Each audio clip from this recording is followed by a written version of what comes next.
the Geek and I podcast, part of the Geek News Now podcast network. Join us this week as John and Jeff speak to the organizer of the Retro Expo Collectors event, July 23rd and 24th at the Plano Event Center in Plano, Texas. For tickets and information, visit retroexpo.com. Use code MyFriend at checkout for 25% off your ticket purchase. And now, here's John and Jeff. Yeah, I'm sorry, Jason David Frank. I don't know why I would call Frank. him. Yeah, I thought it was. Yeah, he's the Green Ranger. Green Ranger guy. He's Saturday only, and he's looking like he's going to be pretty popular. Like he's the guy that everybody keeps, messaging us and saying, how much is his autograph and how long is he going to be there and what's his limit? So, okay. Sounds exciting. It's been a while since I've been to a convention at the very least. Yeah. But a couple of years it seems like. And this is a is it just like retail people come with their stuff and they swap and sell and buy and stuff like that, or is it an actual show?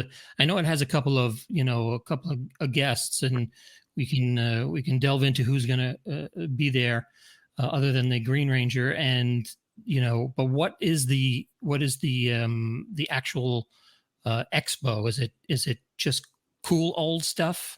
Yeah, I mean it's a big dealer's room. It's 35,000 square feet. So that's the kind of show I wanted to put on, and the guests are new for me. I've been doing these retro collectible shows, but this is the first show that I've done where we had some bigger media guests.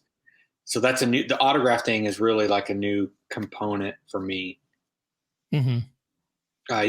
I've done shows like that, but it's been a long time since I've done shows where we actually had paid guests and people signing autographs, stuff like that. Now, what how did the company start? I know that there's an official name of the company, correct? Behind Retro Expo? Correct. Yes. Well, it's my wife and I have a company called Heritage Event Company, and we've been putting on collectible events for like 10 or 11 years now, in states all around the Midwest, like Oklahoma, Texas, Missouri, Arkansas, Colorado, Utah, Louisiana, Kansas. But we more recently started doing toy and comic shows and more collectible, a little bit more retro or vintage toy and comic shows. And that's just been growing. And of course the collectible market is really growing, and I'm a collector, and that's what I like to do at shows. When I go to cons and stuff, I'm really going to go to the dealer's room. I'm not a big autograph collector. Is this just an excuse to go shopping? Yes. Yeah, it's like I'm trying to create the Chicago Toy Show, which is my favorite show in the world, down here in this neck of the woods.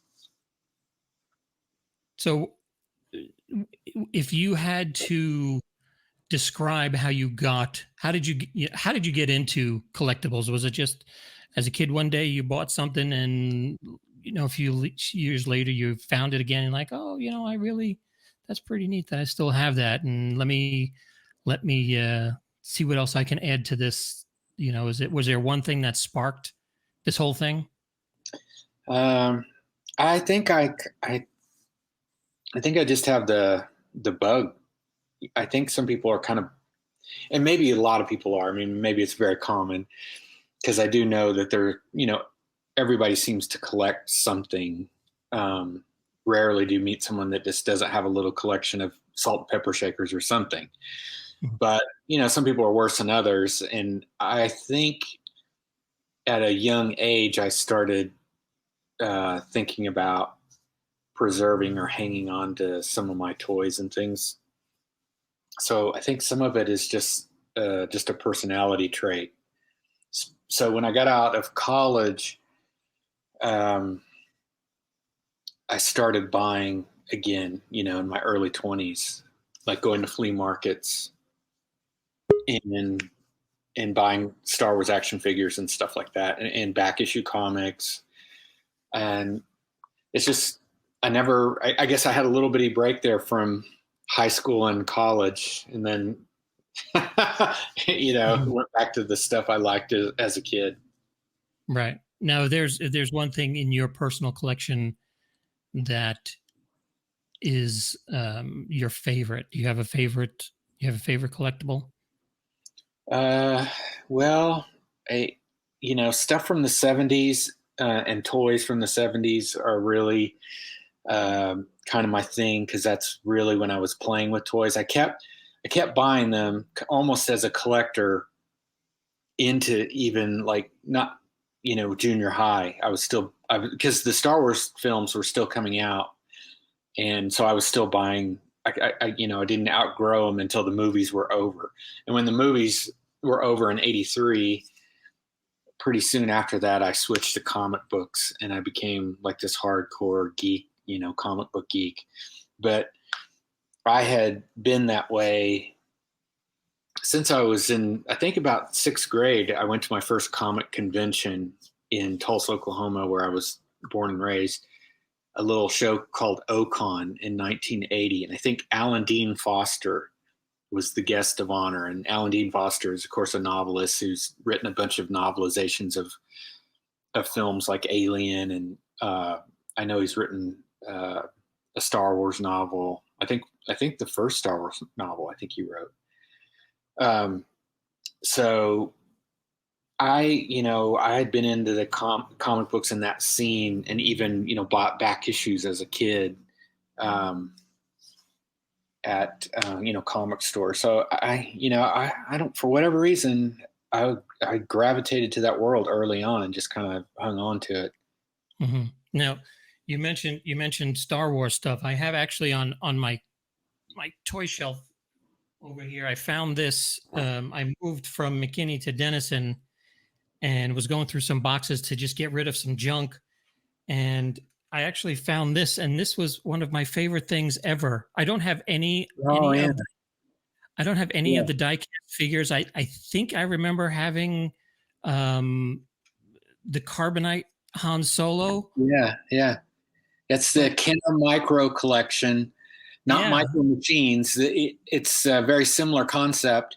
Micro Machines were big in the 90s, and the figures were plastic, but the Kenner Micro Collection, like that set you're holding in your hand, they had metal figures, painted metal figures, and they were heavy. I think there was a Death Star. I know they did some vehicles. I know they did a snow speeder in the micro collection, an X-Wing. Yeah, they did a Death Star playset. They did some more Bespin parts, like the set that has the window that Darth Vader, there's a switch and Darth Vader can kick Luke out the window. Yeah. And there's a Luke figure where he's kind of like standing there, kind of bent over, like, Darth Vader is like force pushing him out. And I'm trying to think of some of the other micro sets. I didn't have those as a kid. And what's weird is, there's some Hoth ones. There's a couple of Hoth micro play sets. I have somewhere, and now that you mention that, I think I do have Han in Hoth gear, the little die-cast Han and Hoth gear. I have a little snow speeder, and I think it came with. I can't remember if it was actually the Hoth, or if it was just one of my wife's winter things that we pull out at Christmas time. But I do remember some kind of snow mound. Yeah. That came with the micro machines. There's one that has like one of the Hoth ones is the ion cannon, I think, from that scene, where they're trying to escape and they shoot the Star Destroyers in orbit. I think one of them is an ion cannon, and I think one of them is the Wampa Cave. And there is a die-cast metal Wampa. He's Yes, he's real heavy. He's probably the biggest figure they made. I think that's what I had because I remember the Wampa. Yeah, and there's a figure of Luke hanging upside down that you can slide into a little bracket or whatever inside that. So very cool looking little setup, because they didn't make that a play set like that in the larger scale. They made that figure, they made the Wampa figure in that scale, but not like a Wampa Cave at that scale. Yeah, that was. I wish It's like I always tell. We did a Star Wars show on May the 4th, and we got into talking about our collectibles, and it always seems to get me down when I think about all the Star Wars stuff that my dog got and buried in my backyard back home. That the next people that moved into the house, they're putting in an in-ground pool, and all of a sudden there's the whole Kenner Star Wars line buried in the shallow end of the pool that they're pulling up with the excavator. It's because I had all that stuff, and I'd find my dog had gotten it and chewed off Leia's head, and now they're buried in the backyard somewhere. Yeah. So yeah. let's talk about the guests that are going to be at the show this week. We mentioned a Green Ranger. Anybody else appearing this weekend? It's next weekend. It's Friday and Saturday, July 23 and 24. Like I said, it's the Friday evening is a VIP ticket entry, and it's more expensive, though. We do have a coupon that your listeners can get in on to save 25% off of that, and I think I sent you that file. Yeah. We're going to put that. We'll put that in the show notes. And share it with everybody. You can just put the code in there. But then Saturday is general admission, and we'll be open, like 9 to 4 on Saturday, the 23rd. Let's see, it's the 24th. Mm-hmm. And yeah, Jason David Frank is going to be Saturday only. He won't be there on VIP night on Friday, but all the other guests will be there both Friday and Saturday. And one of them is Amy Allen, who played a Jedi, the Twi'lek. Is that what they are? The blue girls with the right? Yeah, with the kind of horns. She's like a Twi'lek Jedi in both the last two of the prequels, like Revenge of the Sith and Attack of the Clones, I think, in the last two. And she'll be there both days. Yeah, she'll be there both days. And Amy's interesting because she actually started working on Star Wars as a special effects artist. And George Lucas actually saw her and I guess thought she was a good-looking chick or whatever, and cast her as this blue Jedi chick. And then Jet Lucas is going to be there both days. And Jet is, of course, George Lucas's adopted son. But he has a role in, let's see, what's his character's name? Padawan Zet Jakusa. So he's another prequel Star Wars character, and he's one of the Padawans, I think, that gets killed. Spoiler. I think he was the guy on the bridge when Senator Organa, was it Bail Organa? Okay. Jimmy Smits. I think he was there when he was the guy who was protecting Jimmy Smits' character. Okay. I'm not certain. He doesn't look like. Yeah, you're right. He doesn't look like a Padawan. So I didn't really look into that, but I guess he is a Jedi. Yeah, it's Jedi Padawan. So he probably still had his little lock of hair in the back. Right. Yeah. And then we also have John Morton, and John Morton is probably, to most Star Wars people, most recognizable as Dak, the gunner, the snowspeeder gunner that got killed in the battle with Luke. And I guess it's because he actually got FaceTime, because a lot of those guys, you know, wore helmets or costumes or masks or whatever, and John actually got, you know, some pretty good speaking lines and you know, FaceTime, you know, with the hero Luke, and then of course a death scene, you know, dies a hero. But he also played Boba Fett. He was wearing the Fett costume on screen during the scene when he I think Vader says no disintegrations or whatever. No, not that one. That was earlier. This one took place on Bespin. He's no good to me dead. That's what he said. Of course, that line was dubbed in, but he was wearing the Fett costume in that scene. I didn't know that, and so he's two of the 5 Fetts, and I didn't realize that John Morton had a Fett role until he agreed to do the show. And I started looking into him, and I was like, oh, I had no clue that he was also a Fett. I just assumed he was just the Dak character. But, you know, other people, you know, got to play multiple roles, you know, as costumed characters, because you couldn't see their face. So they got to play, you know, several different people. And another one of our guests is Dickie Beer.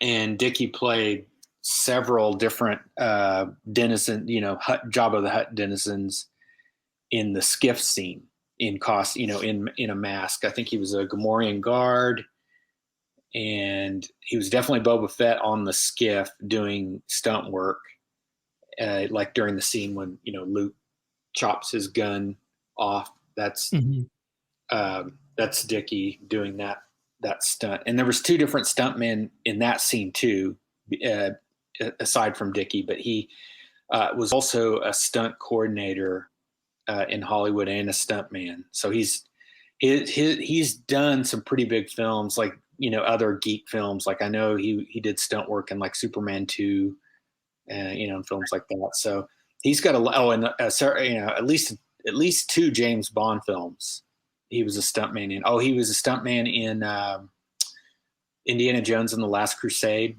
I think he fought Indy in the scene where the propeller is destroying the boat. Oh, okay. In Venice. In Venice, yeah. Yeah, he's the guy in the zoot suit that was one of the protectors of the Grail. I think that character was supposed to be Arabic or Jewish or something. So that's Dickie wearing a wig and a fake, you know, mustache, and, you know, fighting Harrison Ford. Very cool. Very cool. Now, I have some photos here that I grabbed off of the, I guess you're on Facebook. Yeah. And it's just some pretty cool photos of, I guess this is the stuff that is, you know, usually available at. Those are some previous shows I've done. This show is called Retro Expo, because I'm doing it in partnership with a friend here. But previously, I've done shows called Retromania shows in Dripping Springs, Texas, which is just outside of Austin, about 20 minutes west of Austin. And I did that one about a month ago. And then I did a show in New Braunfels, Texas, about a month earlier than that, another Retromania show. And no big media guests or anything, just all about the shopping, the merchandise. But the shows were incredibly well attended. They were crowded. People were just like we were discussing earlier. There hasn't been any cons for a couple years, Right. So people, I guess, at least in Texas, are just dying to get out there and look for comic books and toys. And video games and VHS tapes and T-shirts. The toys are new and old. There's custom action figures. We've got guys coming to the show that do produce like awesome custom action figures, local guys. One guy from Oklahoma and one guy from Bells, Texas, who has Victory Comics, has a custom action figure studio in Bells. He's bringing his stuff. There you can see video games. There's lots of retro consoles, retro games, Nintendo, Atari, Sega, all kinds of stuff. Now I have I have my very first home console. Doesn't work anymore, but it's one of those items that is cherished. Yeah. And everybody wants me to throw it away, but I just, it's kind of heavy. So let me see if I can grab it here. I know you've seen this before. Oh, is that a Vectrex? This is my Vectrex. Yeah. The very first video game that I ever had. And it doesn't work anymore? It lights up. It makes a buzzing sound, and I get a bright blue dot in the dead center of the screen. So I'm just wondering if maybe because I think it has a tube in it. It's an old tube. Yeah. And maybe the tube just wore out. But you don't see those real often. I mean, I have seen them at shows, but it's not as common. You don't see them very often. They're cool systems. Yeah. I'd like to have one. I have that, and I think I have three games for it left. I used to have a lot more. Mindstorm, because that one was built into it. That was my favorite. That was like Asteroids. Yeah. And then there's it had those screen overlays that go on it. I have my Star Trek the Motion Picture with the overlay. Oh, and I think it's Berserk.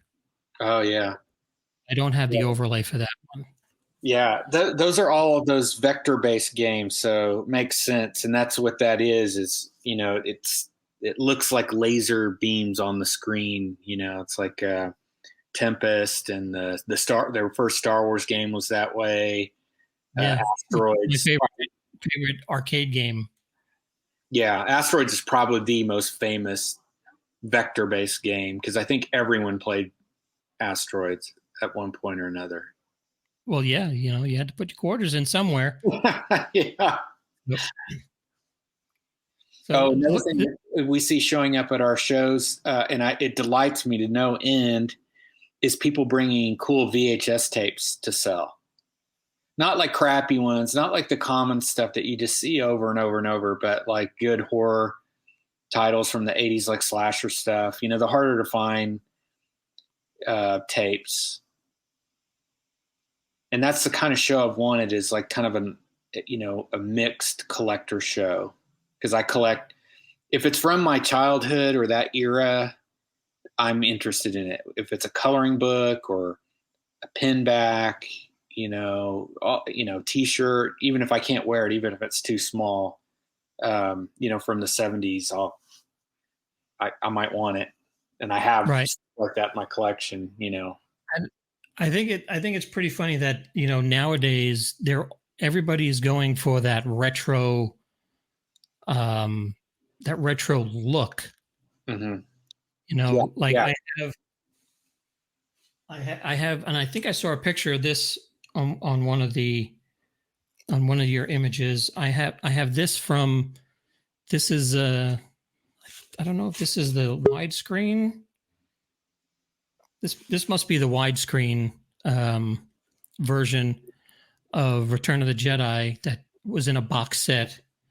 But I also have, and I found this at Walmart, and it's a T-shirt, but it's made to look like. Oh yeah. I like that. Yeah, you're right. Everybody's getting in on that retro look, but there's something that was, I don't know, especially old packaging. There's something that was just more fun and pure about old packaging, because if you pick up a Star Wars action figure today, they're doing a better job, especially with like the retro collection card backs and stuff, to give you a cool old school Star Wars vibe. But if you turn the card over on the back, it's like full of text. Right. It's like the whole entire back is just as much tiny small text as they can possibly squeeze in that small amount of space, and it's just no fun. And it's today all the legal jargon and warnings and things that you have to put on modern packaging just kind of drives me nuts. And there's something, I guess, it's just simpler and funner. It was more, and also old packaging had more traditional art, like painted art, right? Oil painting, and that's you hardly see it today. It's just no one, I don't know if they're not willing to pay for it, or they can't have enough control over it, or what. But well, it's all corporate run and all mass produced. Yeah. And speaking of old packaging. It looks like we finally got him connected. Here is Jeff. Jeff having a little rough time logging in today, but he made it. Hi, Jeff. Good morning, Vietnam! Boston Space style. Awesome. Robot used to supply all data pertinent to this particular field. Glad to join you guys. Well, it's nice to finally get you connected correctly. I think that phone you were trying to log in on needs to go back to the warehouse. Yeah, I got $1,000 phone, and it's 4K. Oh, wow. You guys are talking to me on a phone, laptop from the 2015. So it's a retro PC. The retro PC. Yeah. I'm sure you were open. We were discussing a whole bunch of things that are going on at the show. Scott, nice to meet you, man. Nice to meet you, Jeff. Now this set here, this classic Star Trek set. Oh yeah, up in the top left hand corner. Yeah, that's something else that I had. That one day I'm sitting on the couch watching TV, and my son comes in with Scotty and says, "Look what I found in the garage." And then the other one comes in with everybody else. Wait a minute, you hanging out with James Doohan? Yeah, they ripped open that whole box. Just opened it up. Well, yeah, it's meant to be played with. It's a toy. He was hanging out with Scotty, James Doohan. So, yeah, that was a cool piece that I had. Now, Jeff collects. What is your newest fixation, Jeff? Oh man, I don't know if you can see this because you got lag in time. Can you see this? I can see. Oh, Galaxy. Right. This is this is 1/4 scale Galaga. Yeah. Let me see if we can back it up. I don't know if you hear all that. There you go. Thanks, John. Thanks for the big screen. Check this out. It actually plays the real ROMs, and it's the actual. If you look behind it, it has the grips like back in the days because you had to transport it. It was really heavy, so you had to have the back ends to grip it, put on the dolly. You know what I'm saying? Yeah. So they detailed this to the T. Yeah. 1/4 scale. So if you got 4 of these equal the size of the same one, I measured. If you got 4 of these, is it mass produced? Well, yeah, it stands the same size. It stands the same height. Yeah. It's 1/4 scale. Just like Mini Me. Oh no, that's 1/8. That's 1/8 his size. That's right. I'm sorry. You're thinking about this guy. He's 1/6 scale of the original. He's 6 foot tall.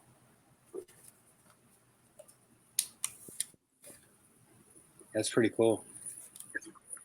Now, Scott, if you had a holy grail of items of a collectible, what would your holy grail collectible be? Programming data insufficient. Insufficient. You may need protection. I have a lot of those things already. Like for a long time, the Kenner Alien, the big 18-inch Kenner Alien, came out in 1979 and bombed as a toy.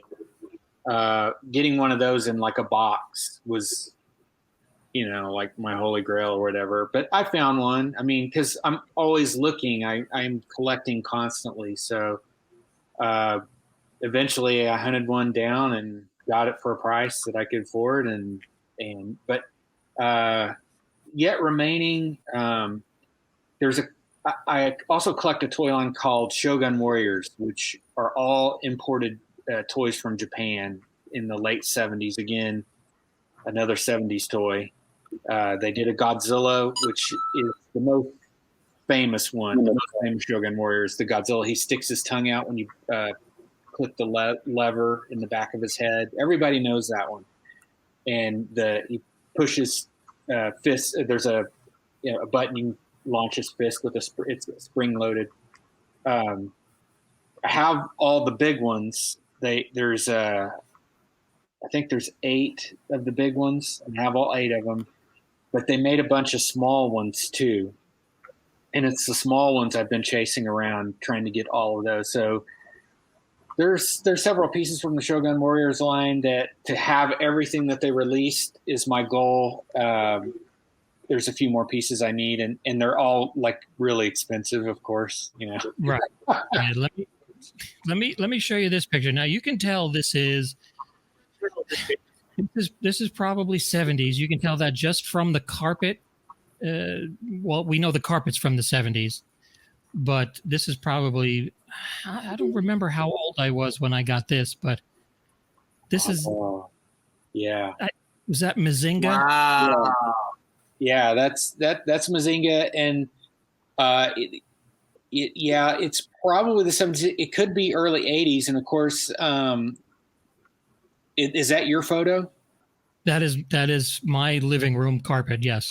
Okay. Yeah. I mean, it looks like 70s decor to me. The colors, that furniture, but it could have been early 80s too. I swear, there's this telephone on top of that stand, right? There, you can see the cord, right? Yeah. That's the old telephone cord. I was saying. You had to have a long one too, so you could talk in the other room. When you wanted to have a conversation with your girlfriend, you had to have because there was only one phone in my house. Mm-hmm. And we had this like super long cord. So if I wanted to talk to my girlfriend, What, you're rich and you had more than one phone? Yeah. You had to take the long cord and stretch it all the way back to your bedroom. I'd say it barely fit inside my bedroom door, so I could just barely close the door and sit on this side of the door. We had one of those wall hangers in the kitchen, and then we had one. We had one in the den downstairs on the lower level of the ranch. So we had to have 2 because nobody wanted to keep going upstairs to answer the phone. Not that anybody called you, back in those days. If you got a call back in the day, somebody was either dead or on their way for a visit. So, you either go into the closet and getting a suit or going to the kitchen and getting some snacks for when they get there. Yeah. So Yeah, I don't know how we coordinated anything without the cell phones back then. It's like how did people even know when you were home to call you? Did they just call you over and over and over until they got you? I can't remember. Well, have you? That's right. Oh, it's not ringing. Yes, this is a 1940s phone. You probably don't even have down a to the phone to go with it, do you? Down to the phone number. That is cool. It took forever to dial too. It's like that. Screw up one number. That Chris Rock, scene from Lethal Weapon 4. With the old rotary phone where 5, 6. Oh, I screwed up. Start again. Yeah, that's what it was like. Yeah, it was looking at all this, the pictures, it just I can't wait to go to the show, honestly, because it is going to be like a walk down memory lane. Yes, for sure. Of what I watched and, my life growing up. Like I watched Masters of the Universe, yep. I watched that cartoon every day. Now I don't know if we're allowed to call, this is, I guess, just Boba Fett's ship now. We can't. Oh man, I forgot about that. We can't call it that anymore. Still play one, man. Screw Disney. I forgot. Yeah. Those probably went up in value right there. Probably, yeah. I mean, that was at my last show, that piece. You have to remember, though, back in the late 90s, early 2000s, that's when, Robot Chicken started making fun of that. And that's when, what was his name? Oh God, drawing a blank. Who played them? But he said, "I'm not keen on that name." Keen on that name. Oh yeah, Lando. Lando. Yeah, Lando's like, I really don't think I. Yeah. Yeah. If you put in the clip, it'd be way cooler. I don't know. Are we allowed to play that clip? We'll get canceled. Yes, you are. Because it's, on the days. These things are really neat. What are the monster stuff. These are the original Universal monsters, correct? Well, the ones on top, some of them are those Telco monsters that would come out at Halloween, like in the 70s, 80s, and 90s, and into the 90s, you could still get these guys. All the classic monsters, and they had just a little button, that you'd push, and the monster would do a little dance, and it plays a song.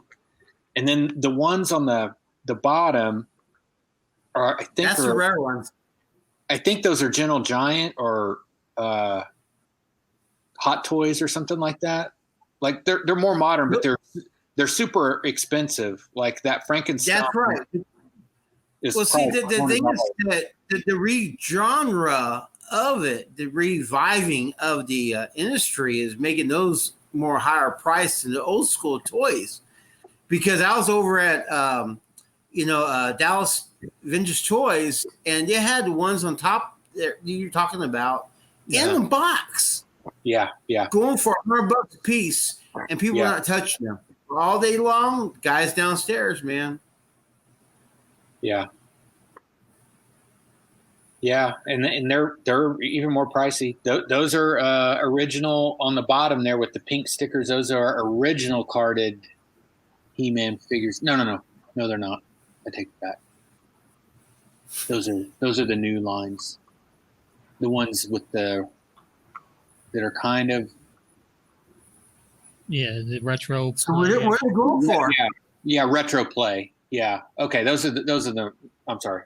There are some vintage ones at this show though.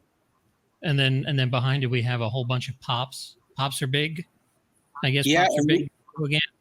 We don't have as many pop dealers at our shows. We have some, but I was surprised at how many vintage toy guys we had bring stuff. I was just shocked because, before the pandemic hit, I felt like all the shows were just kind of getting overwhelmed with pops, like too many pops. Everybody had them, and they have like a big cage full of pops or whatever. And it was like, man, everybody's got these pops. And I don't have anything against them or anything, because I just don't knock people's collecting habits. It's whatever you're into.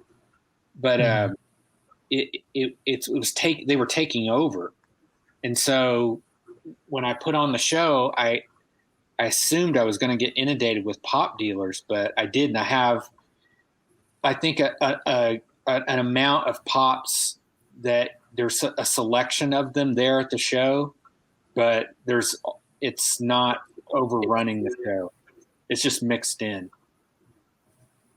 That's cool. And there'll be pops at Retro Expo, but there's going to be a ton of vintage toys, a ton of comic books. We've got some record dealers coming to Retro Expo. Nice. Is different. I hope they do well, because we'd love to have them, keep coming back, because I collect records. Yeah. So we wanted to bring in, all kinds of just, cool pop culture related collectible dealers. The 90s Star Wars stuff, of course. That was between films, right? When they. Yeah. That was such a big deal when they came out. I think they came out they re-released the Kenner line of action figures in 94, or was it somewhere right in there, 94, 95? And 97 was a big boom. It was an exciting time because Star Wars had been gone for like 10 years. It just disappeared. No one cared. And then the figures were back. And I was in my 20s, I guess, when those came out again. And I was putting on comic shows in Tulsa, Oklahoma, with a comic store friend, a friend of mine that owned a comic shop, and we were putting on an annual show. And when those came out, man, people, they were just as excited about them as we were as kids, I thought. Right. Now, was this the He-Man size figures where they all look like they were? Well, they're not He-Man size, but they have big muscles. They're over sculpted. Yeah. And I think they were highly influenced by the Spawn figures at that time, because Spawn was like the hot new action figure at that time. Mm-hmm. And that was the McFarlane. Yeah, right? McFarlane Spawn figures. Yeah, I think that they beefed them up to kind of compete with Spawn figures. That's just my opinion. Mm-hmm. Now, lunchboxes, those still big? Oh yeah. And you can see there at the top, he's got some old school metal ones, and then into the 90s and 2000s, they went plastic. There's some late 80s ones too, because there's like Ghostbusters and other movies of that era plastic boxes as well. But it just depends on when you grew up and what one you carried as a kid. Like to a lot of people, the plastic ones mean more because that's what they had. But now I had a metal one. Yeah, I had the metal one growing up, and I actually found in a Goodwill a couple of years back, it had the thermos in it with the cup. It was the Apollo mission. That's rare. Yeah. Ask me where it is now. I couldn't tell you. No, I said that's rare. Yeah, that's an old box. Yeah, I remember. I to get the thermos with everything is rare. That's super rare. Yeah, it didn't have that little, the little clip that came over to hold the thermos in place. That I guess had broken off, but it had the thermos in it with the cup and the screw lid, and the metal box was pretty decent shape. Is it a square or was it a dome? The cup? No, the box. It was a square. It was a square one, like the Galactica. Okay. Like Okay. Battlestar Galactica. Because the first kids' lunch boxes were actually dome shaped. They had a square bottom and a dome top, just like the old school lunch box you see a worker, a construction worker carrying. They use that same shape and design for kids' boxes, but then they painted Star Trek on it or Lost in Space. So some of those 60s sci-fi TV shows and the Western ones like Hopalong Cassidy were actually in a domed box. And then the early 70s and beyond is what you're talking about. Yeah, and then in the early 70s, they went to the square, that top shelf looking one. And then here's VHS tape. Yeah, I think I got every one of those. Yeah, those are great because the widescreen original trilogy is fun because you can actually see the unedited, pre-episode 4 Star Wars. And I think that's I have the Ewok on the side. That's the one you got, John. That's the one I got. He's got 2 of them. I probably have 2 of them somewhere. And he's using one as a doorstop. Yeah, probably. Yeah. Yeah, I got a lot of stuff on this shelf here. Like I said, I can't wait. I have that from Star Wars to Jedi. I know I got that. Oh yeah, that's a great documentary too. It's a really good one. I think that one's on YouTube, but it's a good documentary. Yeah. Back in the days, you had to buy the box set just to watch it. Yeah, that's the only way. Now, just YouTube everything.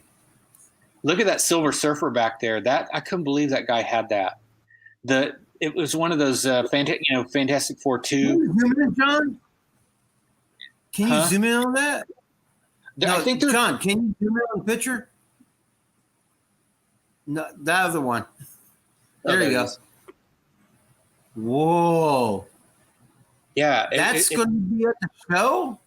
It was at my last show, and it did sell, and it was expensive too. I can't remember what the guy sold. But it's one of it was a theater prop, like an expensive, theater prop that was sent out to promote Fantastic Four 2 when it, the movie that had Silver Surfer in it. And it was beautiful. I couldn't believe he had that thing. And that Spider-Man, of course, is another like movie theater, like promo prop piece. And that sold as well. Wow. And I see Mickey on being with the theater closed, that's gonna be hard to come by these days. So I'm sure those props would be demand. He brought like 4 or 5 of them. I guess some guy sold him his entire collection of them, and he brought them all to the show, and they all sold. And he said, "Well, I'm going to go back to the guy's house and see if he'll sell me more of them." So for Retro Expo, so I'm hoping he gets more from the guy. That's another realm of collecting. I don't do it, but I know I have friends that's what they collect now. They don't collect toys anymore. They collect these 6-foot figures. Different companies have made them. Like I think Gentle Giant has made some of just like larger scale action figures essentially, but like Star Wars stormtroopers and all the different troopers. There's guys that collect just the life-size versions of those, which is very cool, but they're super expensive.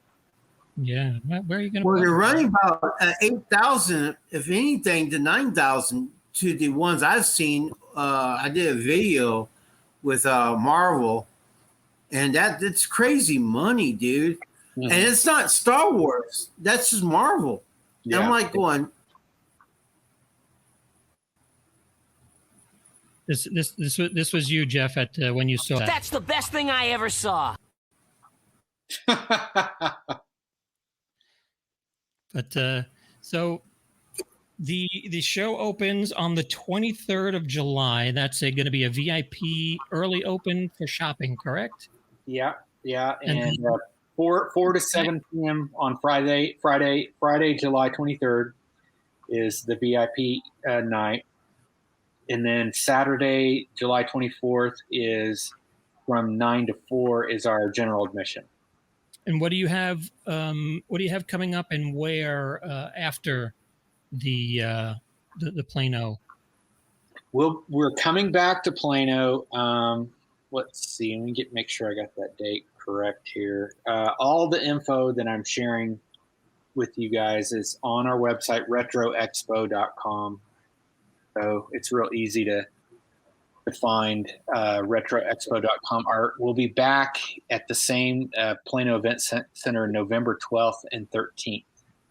Okay, and anywhere else around the country, or is that the next show? Let's see. My show after that, I'm doing one in, let's see, Missouri, and that one's September 11th and 12th of this year. Okay. In Springfield, Missouri. And then we'll be back here in July 2022 again in Plano. So we're going to do it twice a year at the Plano Event Center, Retro Expo. Well, I'll be there, man. Jeff and I will both be there on the 24th, and we can't wait to meet you in person. We'll I don't know you hate to ask this, but I guess you have to. Are there any health requirements, or is it wide open? No, everything just as it is in the state of Texas. Because it's a city-owned venue, they have to follow state guidelines, so they can't require anything. Okay. So you lick it, you own it, right? Yeah, exactly. So we're just it's optional. It's up to you. The building can't enforce anything again as a city-owned entity. So, right. The only reason I ask is because it's very rare nowadays you get to say, "I can't wait to meet you face to face," instead of mask to mask. So, well, we did our first show in New Braunfels, Texas, about 2 months ago. The mask mandate had not been lifted in Texas. And so everyone had to wear masks, dealers and customers. And then the show we did in Dripping Springs, which is near Austin, they had dropped a mandate and the facility didn't require them. And so we didn't wear masks, and people would come in with masks and they'd say, "Do we have to wear this?" And we'd say, "We're not wearing it. You don't have to wear it." And people just they didn't want to wear it. Now a few people did, but I understand if you're have health issues or concerns or whatever, then wear it, by all means, wear it. Yep, I agree. Wear a Wookiee mask, Yep. You won't do. Well, I hope the show is a big success, and I can't wait to venture around the dealer's room and see what I'll tell my wife what I can buy. I'm telling people, save your pennies. There's going to be good stuff there. I know. I have been holding my fire for some time now for this show, because I know so much good stuff is coming. Because at my last show there was so much good stuff, and so in between these shows I haven't been buying stuff from anyone else, because I'm like, my dealers are just going to bring just incredible stuff, and that's why people will want to go. Like I said, the hardcores, like the collectors that don't roll into a toy show without a few $100s in their pockets. Trust me, they're coming to buy some stuff. That's what VIP night was all about. It's for the guys that they're just dying to get in there and get the stuff before anyone else. So I'm that way. That's why we made that early entry thing. It's more expensive, but it's something that like I said, the Chicago Toy Show is one of my favorites, and they do that. On setup day, they sell an expensive ticket to just the general public. If you want to come in here and pay $50, that's what they charge. you can, but you got to give us $50, and I pay it because I want to get in there the day before all the crowds get in there and get the good stuff. So that's why we made that. All right. Well, again, I can't wait to get down there and wander the aisles. Any last questions, Jeff? You have? Looking forward hanging out with you, Scott. Man, I wish I could hang out with you the day before because I know I'm like you. Might have to put a second mortgage on the home. Yeah. You got to build a room for Spider-Man, and I understand. I'm right there with you. I've got the fever now, so I wish it was this weekend, but it is the weekend after. Got to wait one more week. One more week to get the build up, and if we hopefully we run into you on Saturday, and we can do something live from the floor of the show. Yeah. Now there's a special giveaway, right? Did you guys talk about it yet?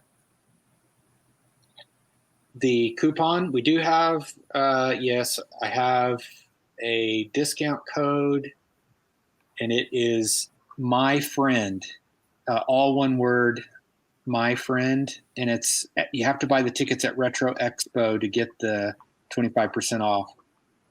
So use that my friend code. It's basically go to Retro Expo, go to the ticket page, click on the ticket that you want, go to the cart and type in my friend, all one word, and it's going to automatically take 25% off your price total at the bottom. So you'll see the discount before you check out. All right. Excellent. Well, Scott, thank you very much. It's been a pleasure to finally talk to you outside of email. I know you've had a busy couple of months setting up and getting ready to start life again. It feels like. Yeah. And thank you for your time. And Jeff, we look forward to seeing you next time on the Geek and I podcast. And we will catch you guys Saturday, the 24th, July 24th, from the Plano Event Center right here in Plano, Texas. Come on down to Retro Expo and bring your cash because you're going to want to leave with a whole bunch of stuff. So, Scott, thanks. Don't forget to say hi to John and Jeff. Yes, we'll be there. We'll be signing autographs too. You don't even have to pay for our autographs. Free autographs, guys. All right. That's what we want to hear. Yeah. So thanks, Scott, and we will talk to you in just over a week. Thank you, guys. Appreciate it.